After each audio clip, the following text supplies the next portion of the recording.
I help you? I'd like to see the man in charge. He's in here.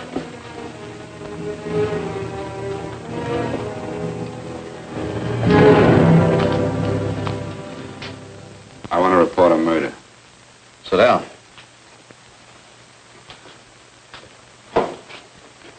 Where was this murder committed? San Francisco, last night. Who was murdered? I was.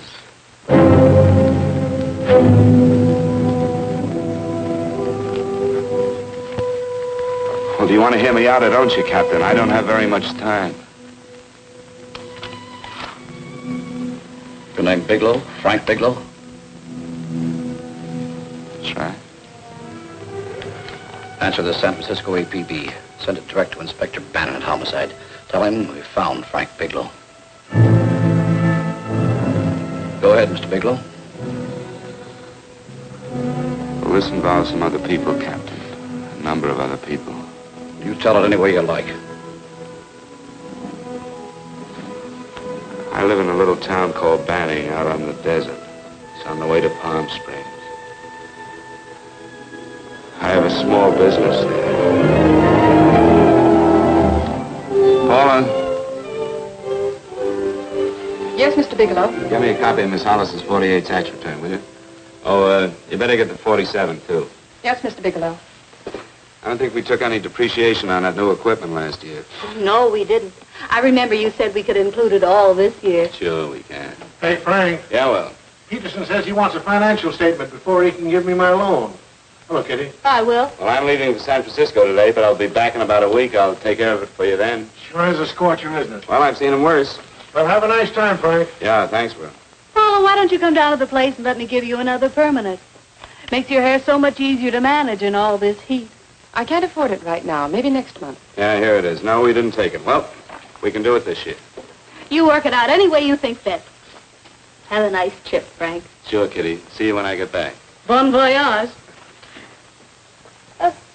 Why don't you come down anyway, Paula? We'll work out a deal on that permanent. Thanks. Maybe I will. Hello? Oh, hello, Mr. Hawkins. Just a moment. Do you want him to send your ticket over? No, I'll pick it up myself. No, never mind. Mr. Bigelow will pick it up at the station. Bye.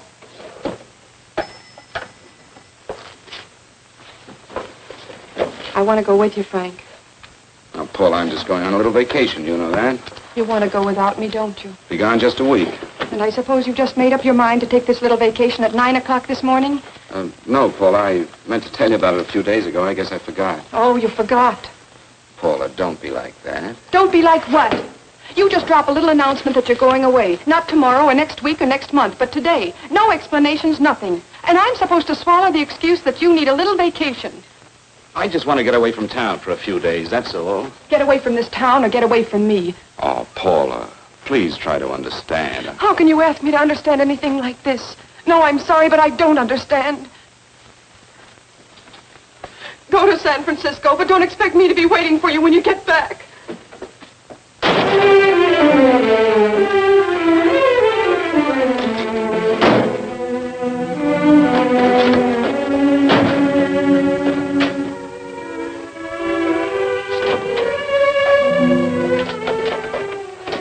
Paula, please, Paul. Come on, turn around, look.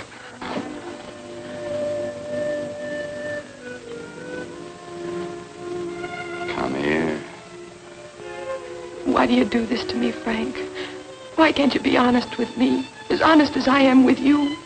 Do you have to go? I have to go, Paula. I know what I'm doing. All right, go. Go anywhere you like. You can go to blazes for all I care. Paula. Paula. Yes, I know. I'm being foolish. Come here.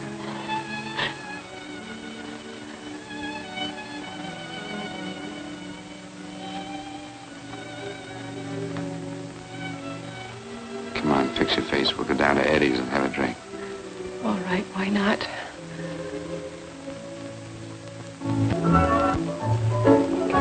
Hi, Paula. Hi, Eddie. Give us a couple of cold beers, will you? Coming up. Hi. Come on.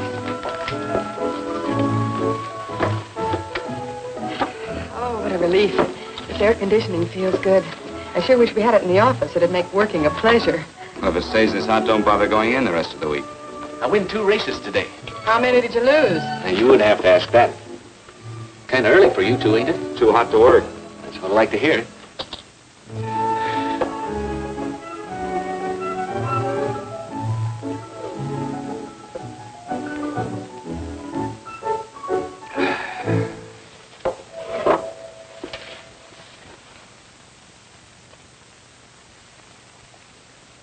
Frank, you'll take me with you, won't you?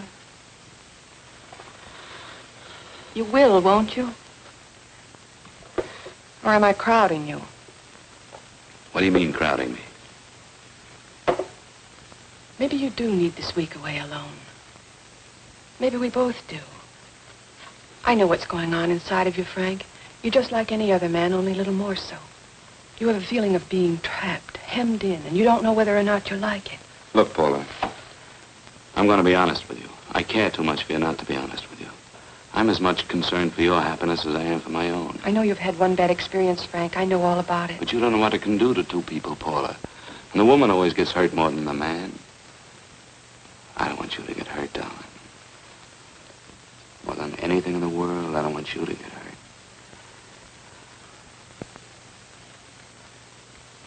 Want to hear some music? All right, Frank. Got a couple of nickels, Eddie? Yeah. This won't bother you, will it? Next result doesn't come in for half an hour.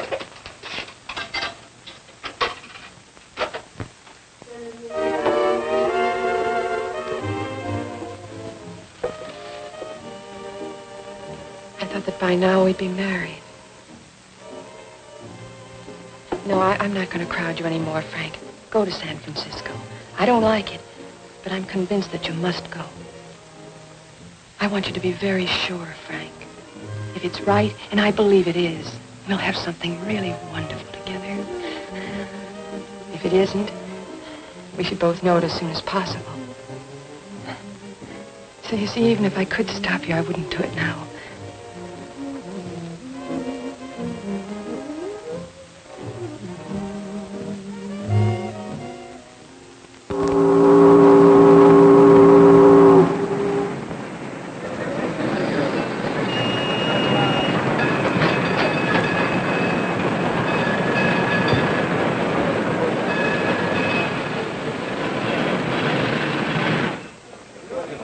Yes, sir.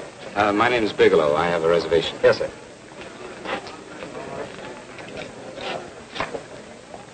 Here we are, sir. My name is Bigelow. I have a reservation. I have it, sir. It's a very nice room on the 6th floor, facing the bay. Boy, this might help you enjoy your stay, Mr. Bigelow. It's a little booklet on how to have fun in San Francisco. Oh, thank you. Very welcome, sir. Thank you. Say, is it always like this around here? No, this is market week, and it's the last day, too. Boy, always around until you need them. Oh, 517? Thank you.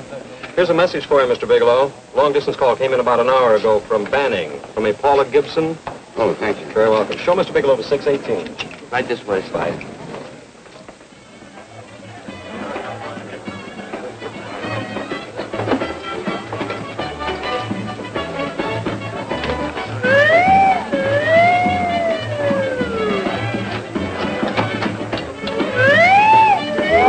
Mr. Bigelow.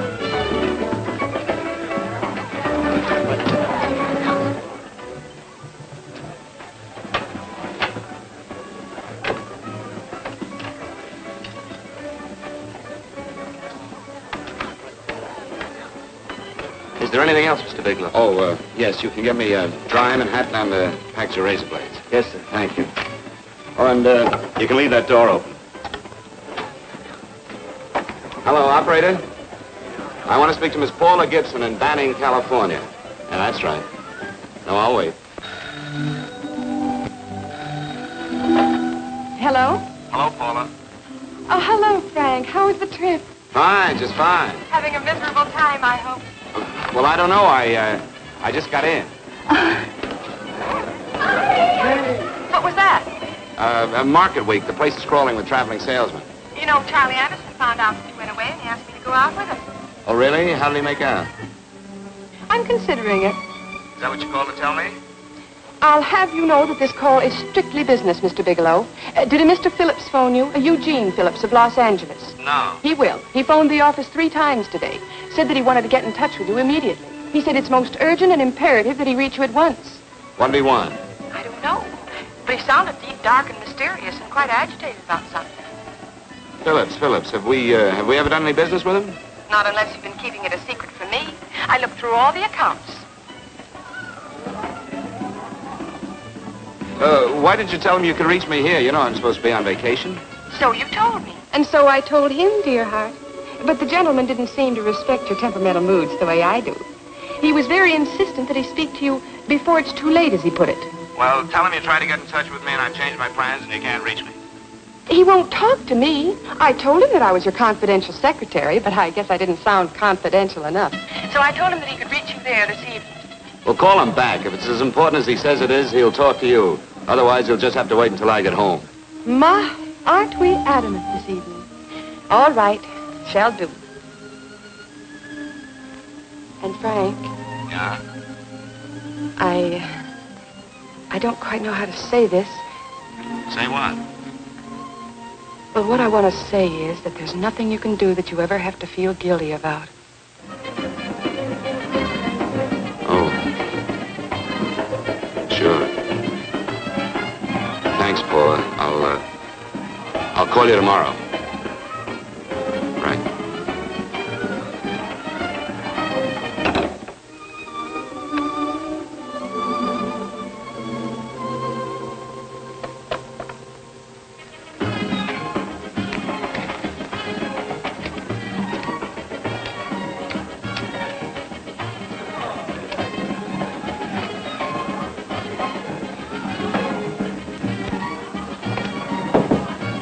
Oh, just put it there, please. You can keep the change. Thanks very much. Say, how long has this been going on? Oh, it's been a madhouse all week, but they check out tomorrow. Oh? I thought you were with them. No, I'm just here on a vacation. Why does everybody come to San Francisco and tear loose? Excuse me. Say, I'm awfully sorry to bother you, but would you mind if I use your telephone? No, go right ahead. I'm just across the hall here. One of the boys is using my phone, and he's been on it for a half hour. I just want to call downstairs. Yeah. Thank you. Room service, please. Hey, things really picked up the last few days, didn't they? You right up much business? Well, I'm not here on business. Oh, room service? It's Mr. Haskell in 617. Yes, that's right. Would you send up 3 more bottles of bourbon and 2 scotch? Yes, that's right. Oh, and some more ice, too. Yeah. All right, thank you. You here all alone?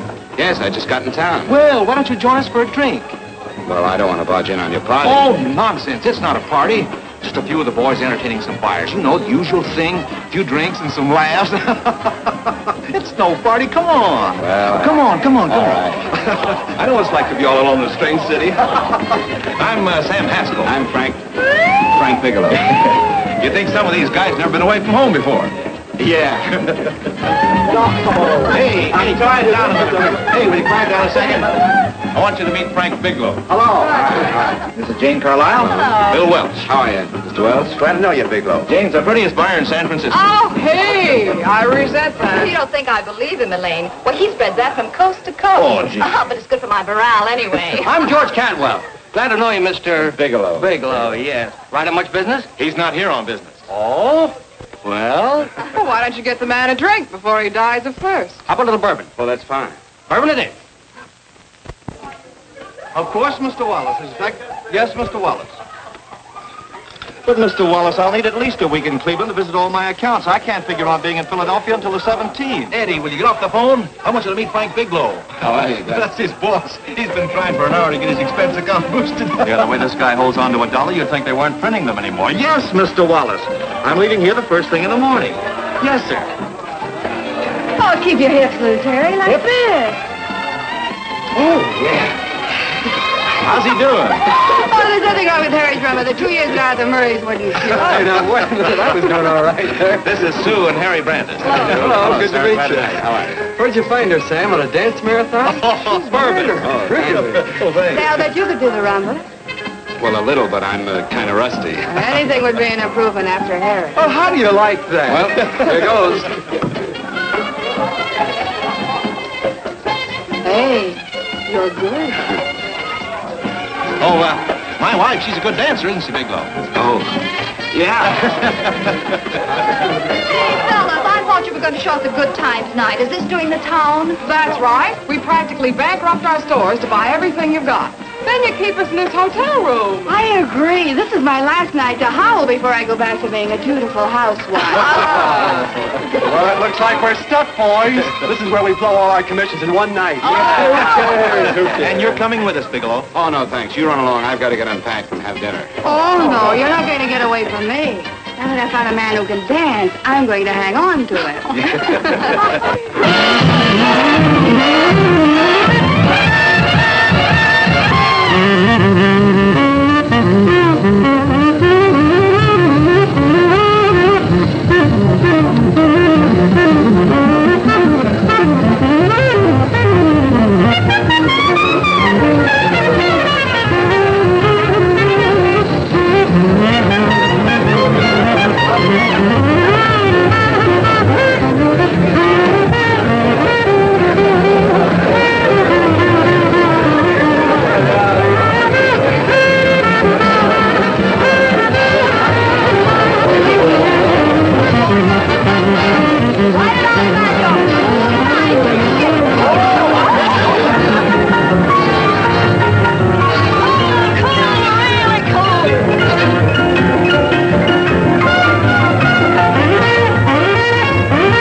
Place you got here. Well, we hit the pitch in about an hour. That's when they really go out of their minds.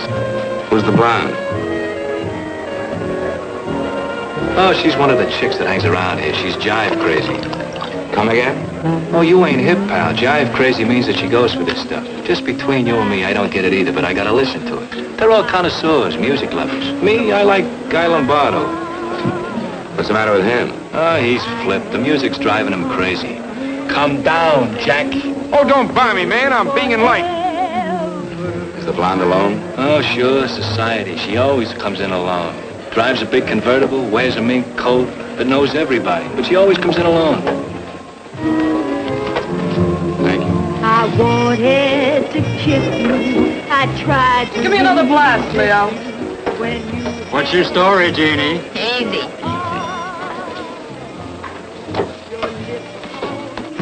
Hello. Easy. Dig the fisherman. Oh, that's really silk, isn't it? Can I buy you a drink? Sure thing. Give me a blast, Leo. Leo, I left my flask at the other end of the bar.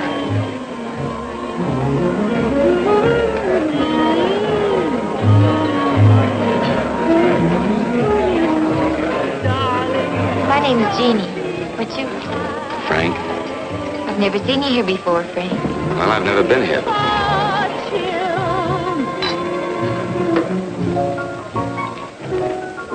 This isn't mine. Mine was bourbon. Well, sure it is. You saw me pour it.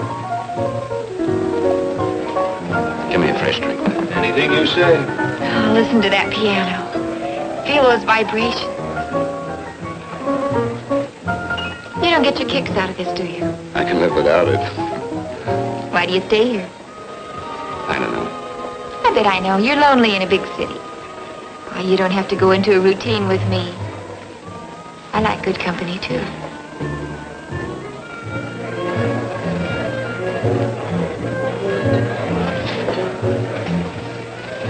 Say, there are some people there I want to avoid. Couldn't we get out of here? Let me think about it. Oh, come on. How about going somewhere else, then? Why don't you meet me later? Okay. Where? I tried to forget you, but you whispered, darling, I love. Call me at that number later. It's my next stop. They've got a band there that'll really send you. See you, Jeannie. Easy.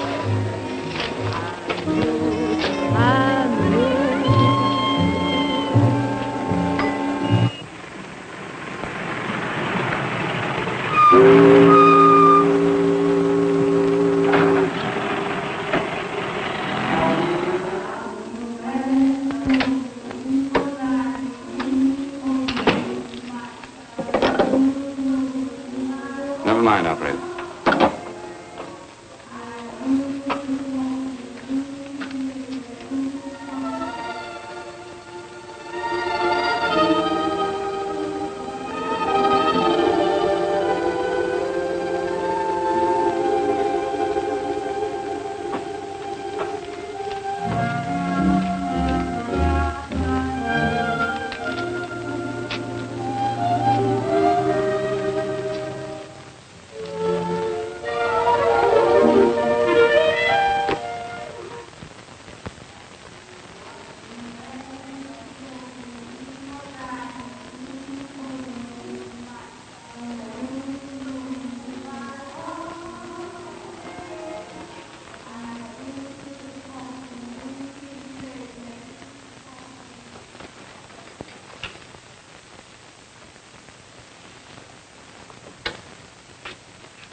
Room service, please.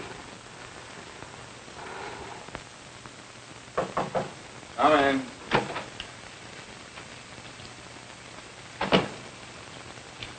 Be right with you, waiter. Yes, sir. Rest well, sir? Yeah, sure. May I? Go ahead.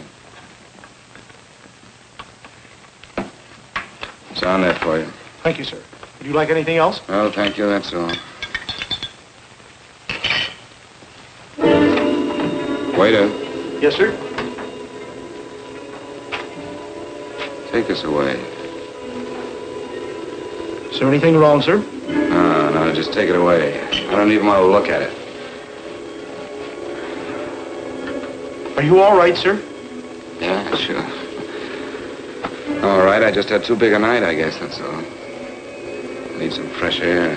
Of course. Thank you, sir.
Lungs in good condition. Blood pressure normal. Heart fine. Well, it's a good thing everybody isn't like you, Mr. Bigelow. Put us doctors out of business. I'm glad to hear it, Doctor. I was a little worried. Don't let a little bellyache worry you. Could be just the change of climate. Well, it isn't exactly an ache, Doctor. It's kind of hard to describe the feeling. Maybe it was the drinks I had last night. I might have mixed them too much, huh? Let's have another look at that throat. You may finish dressing now, Mr. Bigelow. I want to get the results of those tests we took. Thank you, Doctor.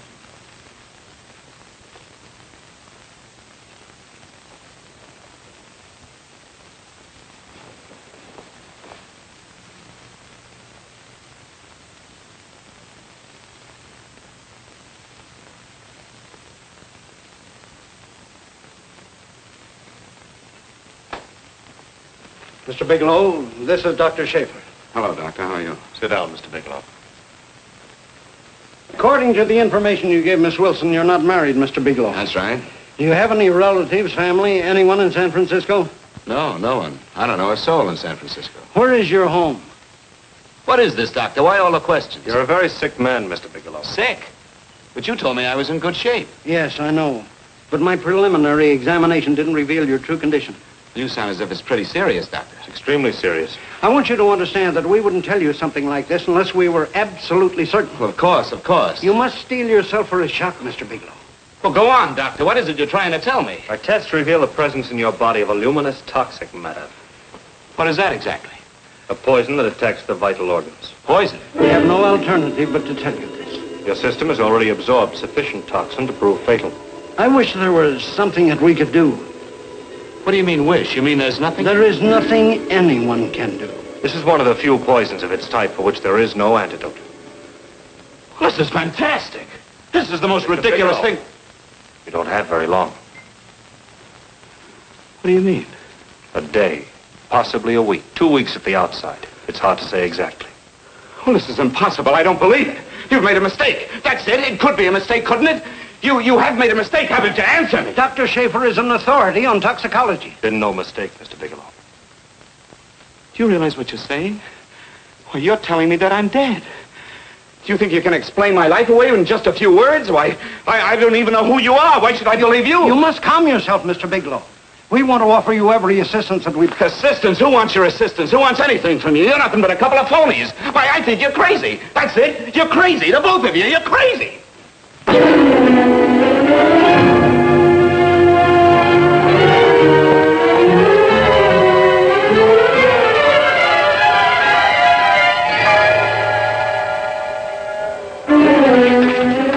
Where's the doctor? You can't come in. Come on, tell me. Where's... Doctor, go through this before you come Get here. What's the trouble here? What's the matter with you? Doctor, I want you to examine me for luminous poison. Come right in here.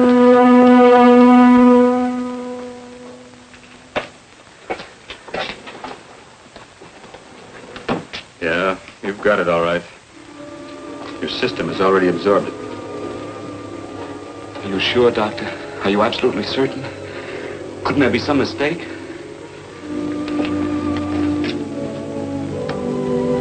There it is. Toxin is actually luminous in the dark. Now there's no doubt about it, Bigelow. I don't feel sick. My stomach is just a little bit upset. Maybe it's not as bad as you think, Doctor. That's characteristic. With the heavy jolts, you go suddenly in a matter of hours. But if the stuff is taken in a lesser degree, you last a while, and then...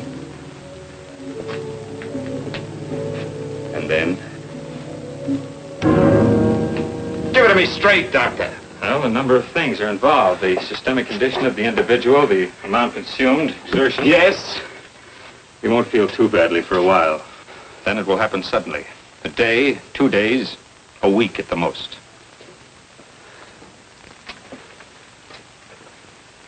A day? 2 days? There's nothing that can be done now. If it had been caught in time, your stomach could have been washed out.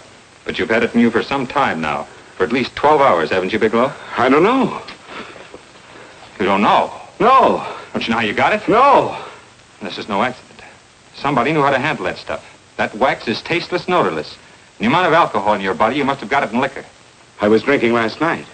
Arrange for your admission to the hospital immediately. Of course, I'll have to notify the police. This is a case for homicide. Homicide? I don't think you fully understand, Bigelow. You've been murdered.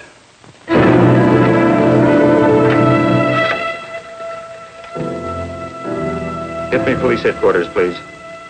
Homicide Bureau.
Open up.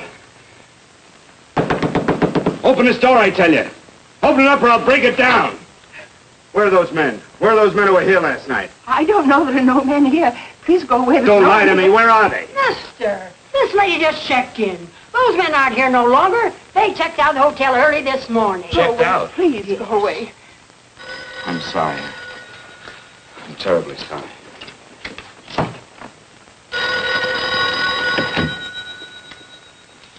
Hello? Please, Mr. Bigelow, my eardrums. Oh, hello, Paula. Your enthusiasm overwhelms me. Why haven't you phoned me, or is there a quota on telephone calls up there? I'm sorry. I've been busy. I'll bet you have. Visiting the museums, no doubt. What's happening up there that's exciting or different? Nothing, not a thing. I'll bet you miss me, but you're too stubborn to admit it. Sure, sure. You know, if you'd like me to come up, I could pack a toothbrush and leave right away. No! Well, you don't have to snap my head off. You could at least make a pretense of missing me. I'm sorry, Paula. Of course I miss you. Listen, Paula, Paula, it's just that I don't feel like talking now. I'll call you later. Don't strain yourself. You phone me sometime when you feel more like talking. Oh, by the way, I called that Mr. Phillips back. Phillips? Yes, you know, the man that tried to reach you. Well, I'm afraid you'll never know why it was so important that he speak to you. His office said he died yesterday. Frank, are you there? Did you hear me? Died? When? Yesterday. So you won't have to bother your little head about him anymore. You can just go ahead and have fun. Paula, what did he die from? Do you know? I suppose he died from whatever people usually die from. Well, didn't they tell you? Don't you know? What are you getting so excited about? You said you didn't even know the man. Listen, where's his office located? What difference does it make? You can't talk to him now. I told you the man's dead. Paula, will you stop talking so much and tell me where his office is? All right. It's the Phillips Importing and Exporting Company, Bradbury Building, Los Angeles. Bradbury Building, Los Angeles. That's right. Say, this is really a switch. Listen, if you want to reach me, I'll be in Los Angeles. Are you out of your mind? I'm sorry, Paula. I've got to hurry. Wait a minute. Where in Los Angeles? The Allison Hotel. Goodbye, Paula.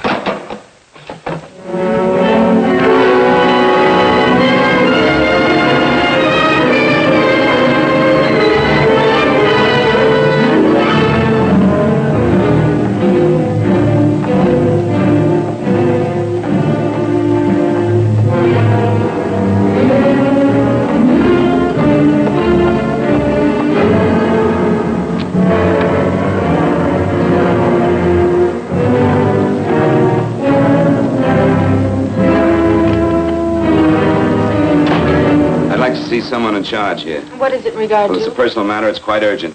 Perhaps Mr. Halliday can help you. Who's he? He's our controller. Your name, please? Bigelow. Mr. Bigelow to see you. Send him in. Go right in, please. That door.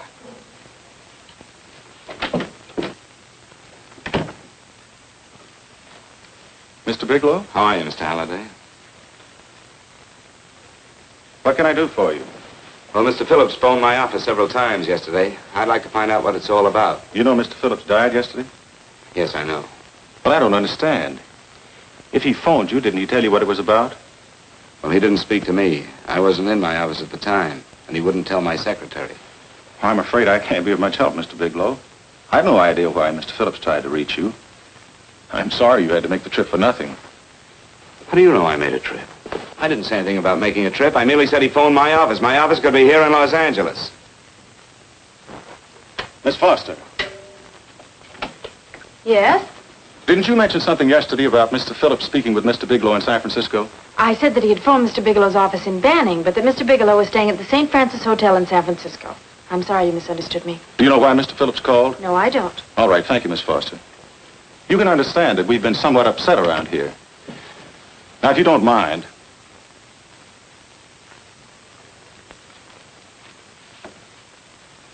Did Mr. Phillips have a wife, family, anyone that could help me?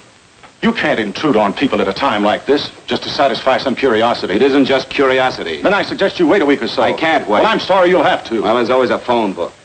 You're a pretty aggressive fellow, Bigelow. Are you quite sure that this is as important as you make it appear to be? It's important. Mrs. Phillips lives at the Sunset Arms Apartments. Thank you. I needn't tell you she's under a strain. I suppose you're capable of using a little more tact with her than you demonstrated with me. I think I can handle it. By the way, what was the cause of Mr. Phillips' death? Suicide. He leaped from the balcony of his apartment. Thank you.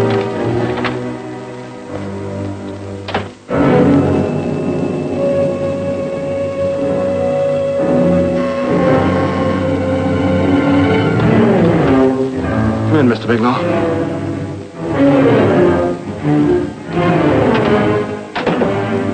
I'm Stanley Phillips, Eugene's brother. Halliday phoned that you were coming.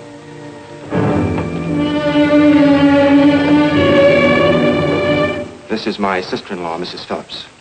I'll try to make this as brief as possible, Mrs. Phillips. I'm afraid I can't be of any help to you, Mr. Bigelow. I haven't the slightest idea why my husband wanted to speak to you. guess Halliday covered just about everything. Did your husband ever mention anything about me, Mrs. Phillips? Anything at all? No. I can't recall Eugene ever having mentioned your name.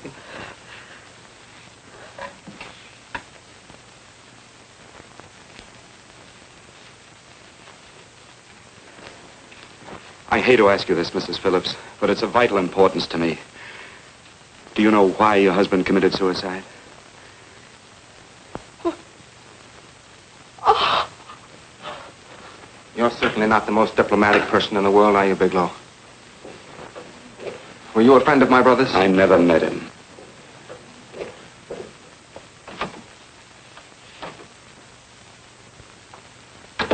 My brother was in a jam, a pretty bad jam. He was arrested 2 days ago.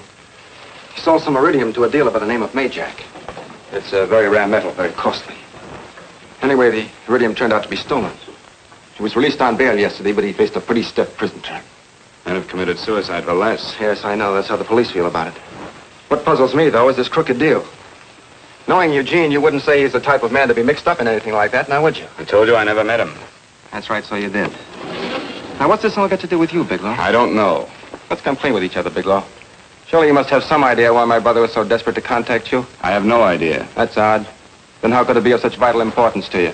Well, you seem to know the answer to everything else. Maybe you know the answer to that one, too.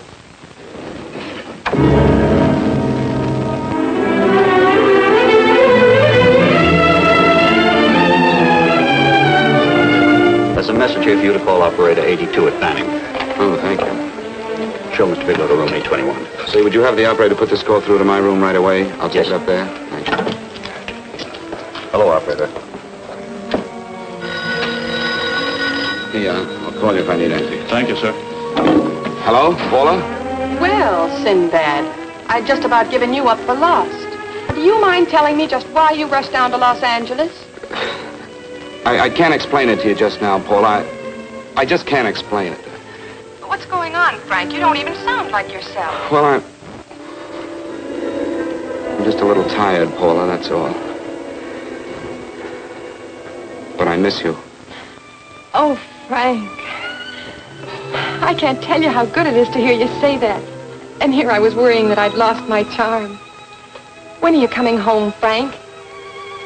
Soon, Paula. I'll be home soon. I'll go right out and get myself a permanent so I'll be pretty when you see me. Hey, guess what? I found that Phillips name in your notarial ledger. Notarial ledger? Yes, of all places. I remember now I made the entry myself. You had notarized a paper one morning before I came to work. What kind of paper was it? A bill of sale for a George Reynolds made out to Eugene Phillips of Los Angeles. So you see, I was right. We hadn't done any business with Phillips, only indirectly. What was the bill of sale for? A shipment of iridium, whatever that is. Iridium? You mentioned at the time that this fellow Reynolds had made some kind of a deal in Palm Springs, and he stopped in your office early in the morning on his way north to have it notarized. Wait a minute. Wait a minute, George Reynolds. That was about 6 months ago, wasn't it? That's right, 6 months ago. Thanks, Paul. Oh, goodbye. Goodbye. Hello, operator. Get that number back for me.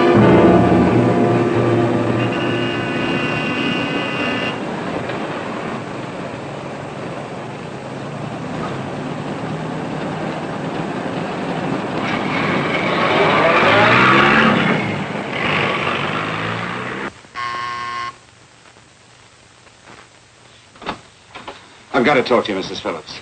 Please, go away. I want to be left alone. But I found out why your husband wanted to see me. It was in connection with a bill of sale. Come in. Thank you. What do you know about a man named George Reynolds? George Reynolds? Yes. Why, that's the man my husband claimed sold him the iridium. And what did Reynolds claim? Reynolds disappeared. Yes?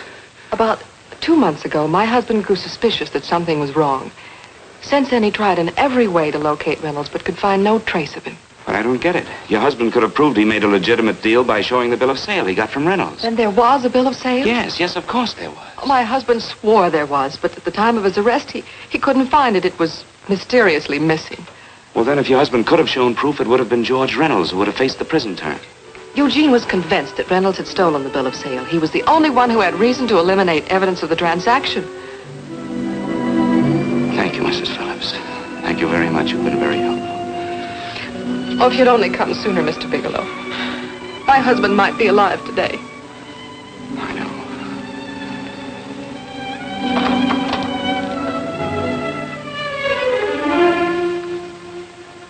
The only thing that puzzles me, Miss Phillips, is that you haven't asked how I knew there was a bill of sale.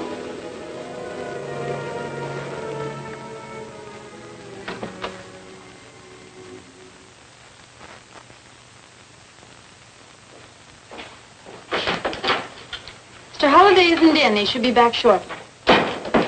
I think you're the one who can help me, Miss Foster. Mr. Phillips tried to reach someone else before he called me yesterday, didn't he? Why don't you ask Mr. Holliday? Obviously, Mr. Holliday wasn't here yesterday, or he wouldn't have had to learn from you that Phillips called me. And you're the logical person to know who else Phillips called. I don't believe that's any of your business, Mr. Bigelow. Don't think you're revealing anything confidential, Miss Foster. I know that he tried to reach somebody else. Mrs. Phillips told me. You're bluffing, Mr. Bigelow. I don't know what you're after, but you're trying to trick me. Mrs. Phillips didn't tell you a thing. How do you know that?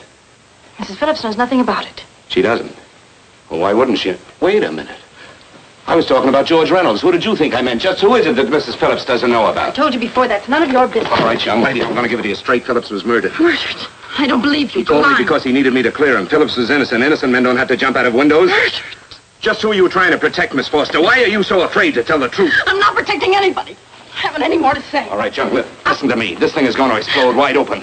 If you've got nothing to hide, you better start talking. Or maybe you are mixed up. No! Well, then, come on. Mr. Phillips called Marla Rakubian. He went to see her yesterday morning. Who's Marla Rakubian? She's a model. She and Mr. Phillips used to be quite friendly, but he hadn't been seeing her for quite some time. Come on. The last couple of months, he'd been trying to locate her and finally learn where she lived yesterday morning. When he returned from seeing her, he was terribly upset and excited. That's when he had me put in the calls for you. When he couldn't reach you, he went home. The last time I saw him alive. Give me Marla Rakubian's address. I don't think Mr. Phillips realized I was aware of his friendship with Marla Rakubian, and out of respect for him, I never intended to tell anybody. I had no idea that she had anything to do with the trouble he was in. I admire your discretion, Miss Foster. You know, you must be pretty friendly with Stanley, Miss Foster. He knew how desperately his brother tried to reach me yesterday, and he wasn't even here at the time. And now you seem to know all about what happened in Mrs. Phillips' apartment.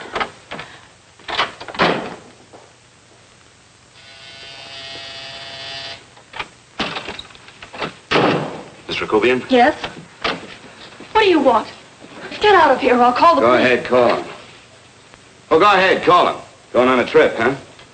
Yes, going away for the weekend. Sailing for Buenos Aires tomorrow, some weekend. I'll send you a postcard. Now get out of here. Who are you going with, George Reynolds? Never heard of him. I suppose you've never heard of Eugene Phillips either. Just who are you? What do you want? Never mind who I am. Where's Reynolds? I told you I don't know him. Now will you get out of here and leave me alone?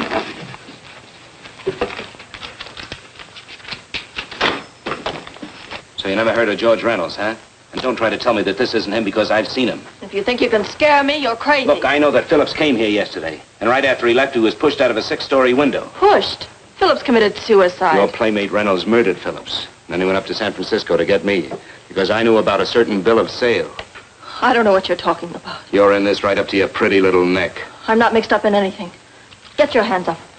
Drop that picture on the couch. Turn around. Don't get any ideas because I'm not afraid to use this. Give me your wallet.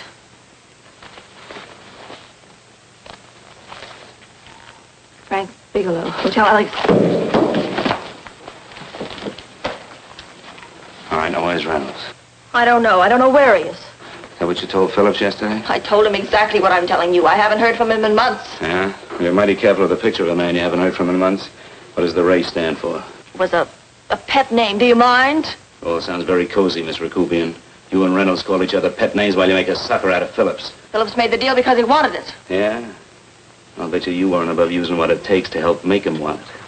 Who's paying for this trip? I am.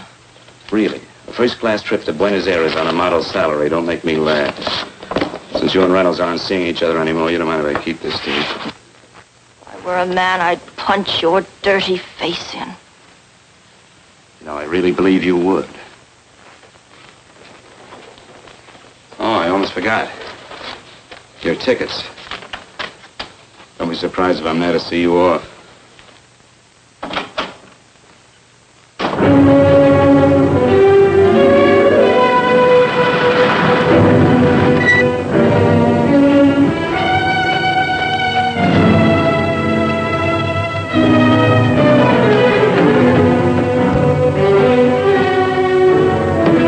Angelo. Angelo! Oh, Angelo. Do you remember taking this picture of George Reynolds? I take so many pictures, I can't remember them all. This gentleman is a friend of his and would like his address. We have no card on him. I don't think we ought to do that. He's willing to pay $20 for it. That's the paper we used last year. Of course, you understand we usually don't give out the information about our clients. I know, you're a couple of high-class fellas. Thank you. Revealing anything confidential is against the ethics of our establishment. That's right. Honesty is the best policy. Of course. But in your case, inasmuch as you're a personal friend of Mr. Reynolds... Thanks, I knew you'd come through. Got it. Here it is. We don't have his address. He must have called for the picture. But he couldn't have been a very good friend of yours, mister. Because his name is not George Reynolds. It isn't? Well, what is it? It's a... Huh? Oh. Here. It's Raymond Rakubian. Rakubian? What's so unusual about that? The picture's signed Ray, isn't it? Yeah. Yeah.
Your lips cold and tender, then I thought that maybe love.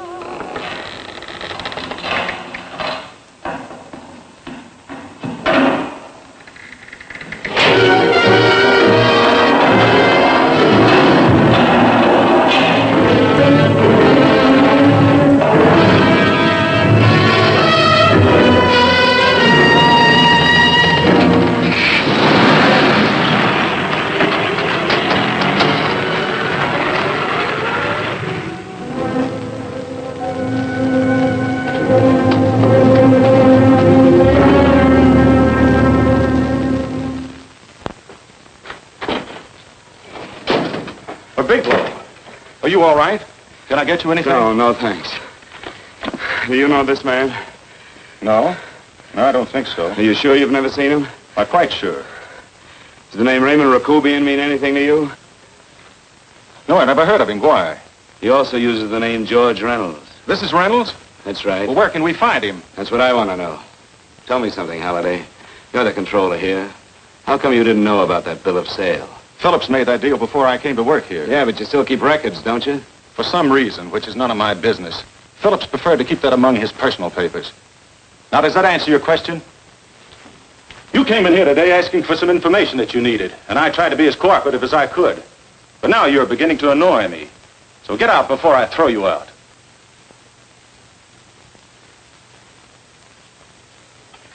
You know, you really frighten me.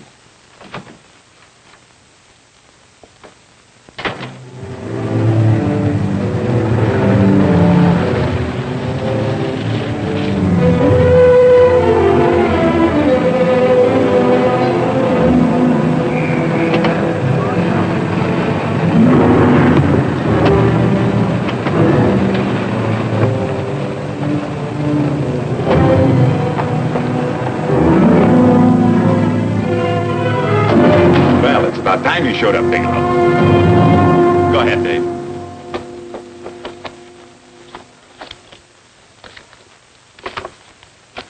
Real cute, ain't you, Bigelow? Just real cute. Paula didn't lose much time getting a hold of you guys, did she? Shut up. Let's go, Bigelow. Look at him. He can't take it. Soft in the belly. You do that again and I'll kick your face. Lay off, Chester. Cut it out. Shut up! Who asked you? Better let him answer. The clerk might know he's in. Go ahead, Bigelow.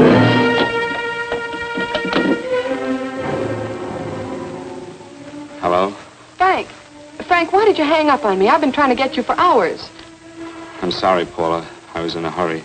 Well, don't be in such a hurry this time. You didn't give me a chance to finish what I had to say. Sit down. I wanted to tell you that McGowan was in hollering his head off because you didn't go over the books. Tell McGowan to get another auditor. Sure. Sure, I'll just do that little thing and lose the best paying account we've got. Do as I tell you, Paula. Frank, are you drunk? Paula, how much we got in the bank? About $2,200. Draw it out tomorrow. Sure. Then what do? Skip town without paying our bills? Forget the bills. You know that coat you always wanted? Buy it. You are drunk. You know, if I didn't have such a good character, I'd be tempted to take advantage of your intoxicated state, Mr. Bigelow. I'm not drunk, Paula. Well, then don't tell me that one day away from me can affect you this way. Cut it short. Paula, Yes? I'm sorry I left you. I never realized how much I love you. But I know it now. Oh, Frank, darling, I love you too so very much. Please come home. I miss you terribly. I said cut it short. I'd just love to let you have it, Bigelow. Let's go, Chester. This guy's kept us waiting long enough now. Walk in front of me, Bigelow. And keep your mouth shut. If you so much as look cross-eyed at anybody, I'll blow the back of your skull out.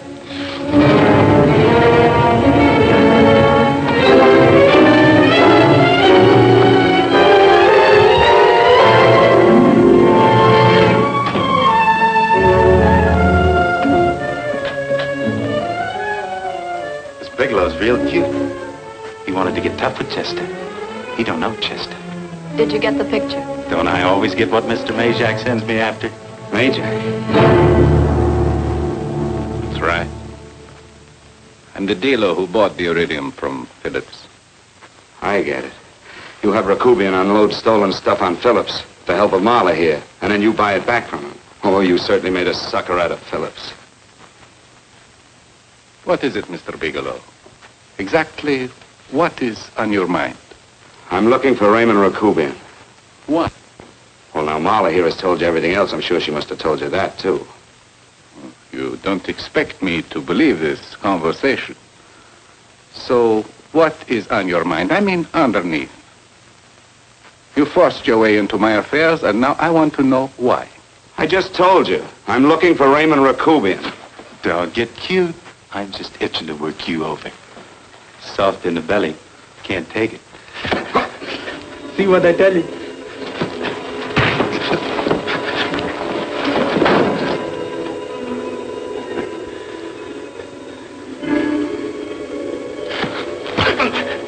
Can't do that to Chester. I'm gonna blow your guts out. Easy. Lay off, Chester, not now. Look at him. He's so scared of Chester, he'd talk now. He's not afraid, Chester. You can tell from a man's eyes when he is afraid. Look at his eyes.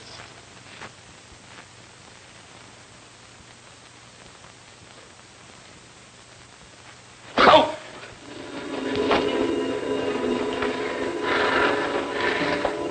I'm telling you, Majak, you better keep him away from me or he's really going to have to use that gun. Go away, Chester, please. Do what I tell you, my boy. Please. And help Dave. Joe. You're is an unfortunate boy. He's psychopathic. He's unhappy unless he gives pain. He likes to see blood. Come with me, Mr. Bigelow.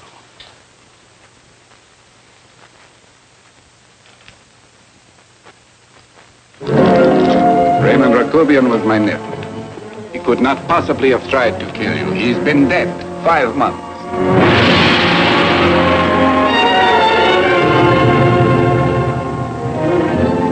I'm afraid you have been sidetracked.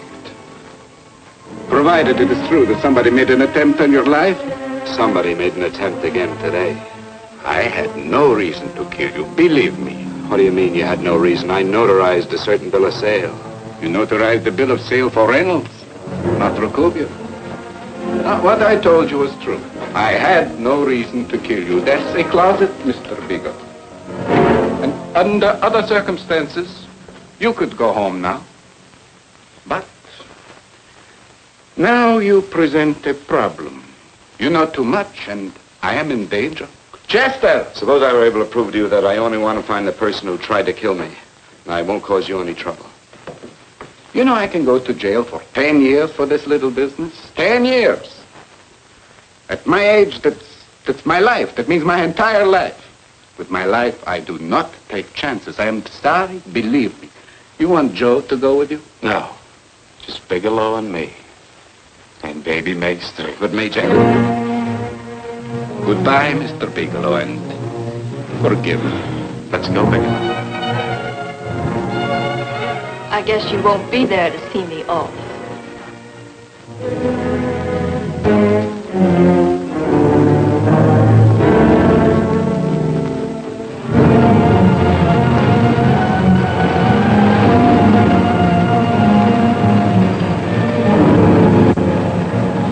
You tried to make a boob out of me in front of Major.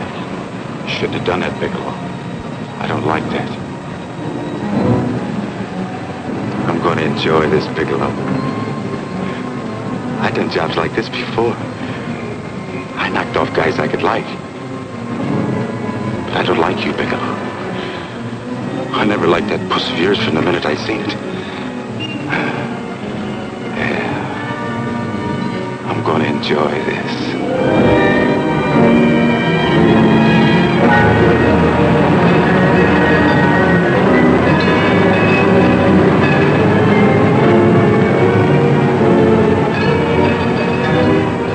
Scared yet, are you, Bigelow? But you'll be scared. Good and scared. I think I'll give it to you in the belly. You don't like it in the belly?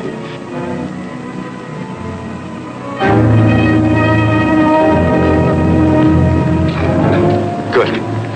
Try it. I'd just love you to try it, Bigelow. Why don't you try it? Go ahead.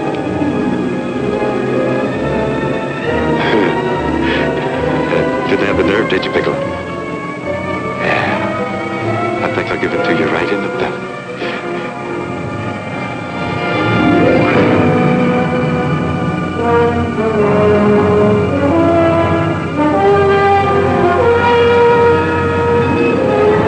It takes longer when you get it in the belly. It's nice and slow. That's the way I want to see you go, Bigelow. Nice and slow.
I'm all right, Paula, but what are you doing here? How did you get here? Freddie Ross threw me down. I had to come. I had to see you. You shouldn't have come, Paula. You shouldn't have. What is it, Frank? You're in some kind of trouble. I know it. Look at you. You're a sight. Your clothes look as if you've slept in them. Are you ill?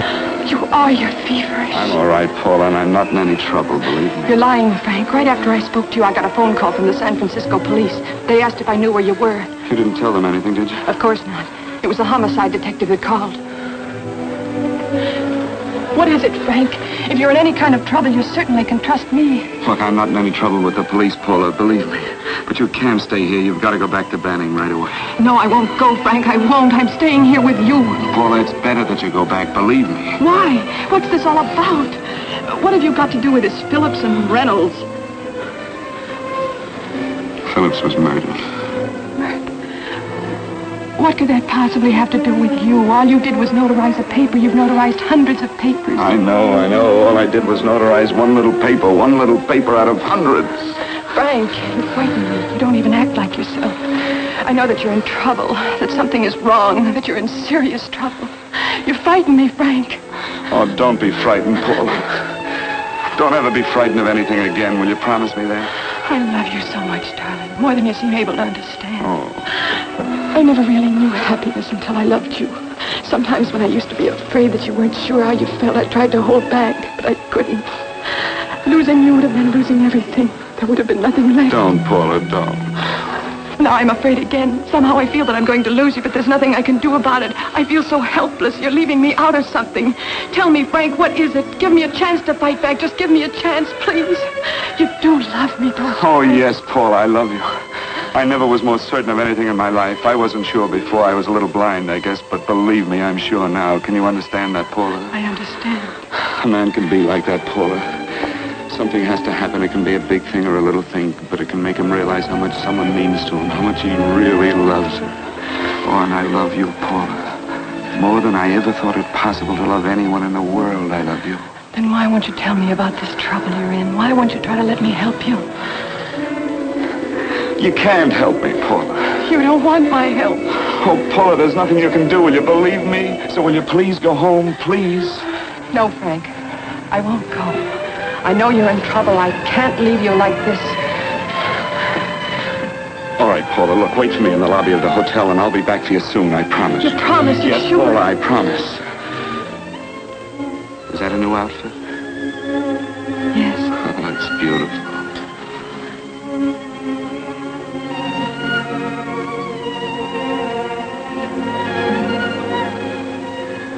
You'll come back to me, won't you, Frank? Yes, Paula, I'll come back, I promise. Please hurry, darling. Oh, I love you. I love you, Paula.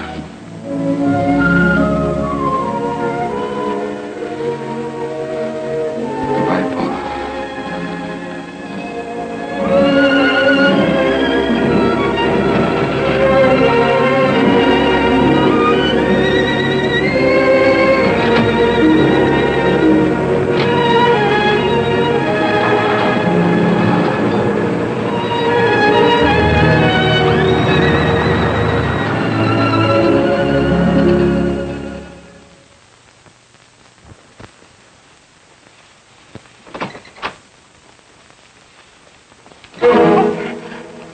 Stanley here? You sure? All right, get in there. Now get Stanley on the phone. Tell him to come over here right away. Use any excuse you want. What are you going to do? What was Stanley going to do when he used me for a clay pigeon today? I don't know what you're talking about. Don't act innocent with me. I fell for that once. I don't know what you mean. I told you everything you wanted to know this morning. Yeah, you told me just enough so I'd get sidetracked and wouldn't know that Stanley was the one I was after. Stanley? Oh, no. You and Stanley have been together on this from the start. Now, come on, get on that phone and call him. Don't let him know I'm here. Bigelow.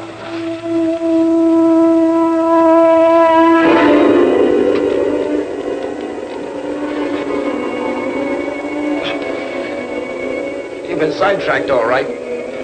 But it was the poor bereaved little widow who did it. We're supposed to have found this letter this afternoon. It's in my brother's desk at the office. It's postmarked 2 years ago. It isn't exactly the kind of a letter that a married woman gets from a casual friend. I'm sure my brother wasn't aware that they were so well acquainted when he hired Halliday.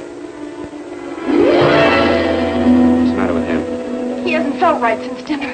Where did he have dinner? At Mrs. Phillips' apartment. Halliday was there, too, and Stanley confronted them with that letter.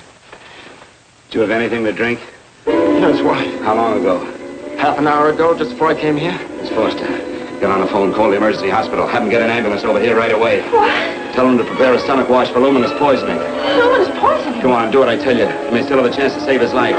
Go on!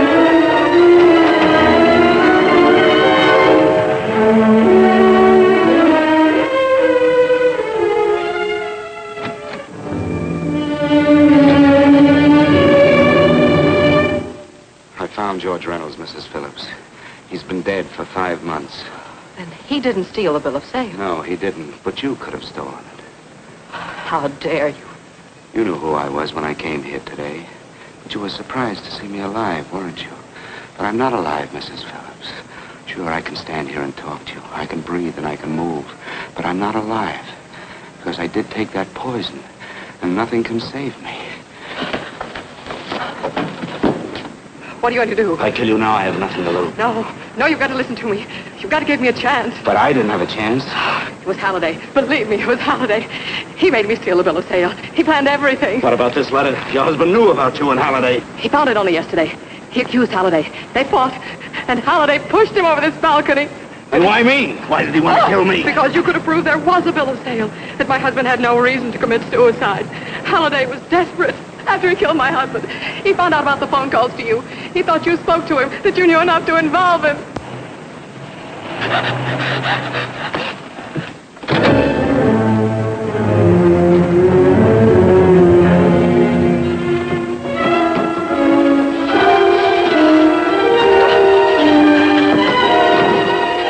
Where's Halliday? Where is he? He's in the office. This time you don't warn him.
on, move along. Come on, let's break it up. Move along now. Let's get going. Come on.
All I did was notarize a bill of sale.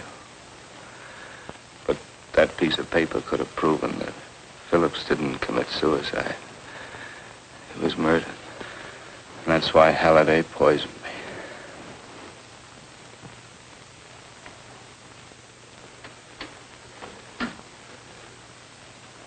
Would you?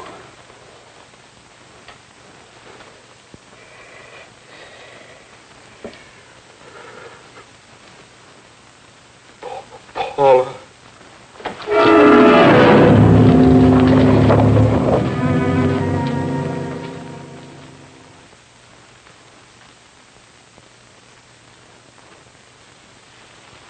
Call the morgue.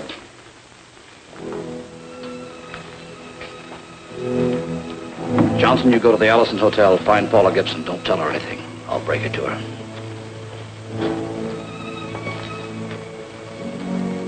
How shall I make out the report on him, Captain?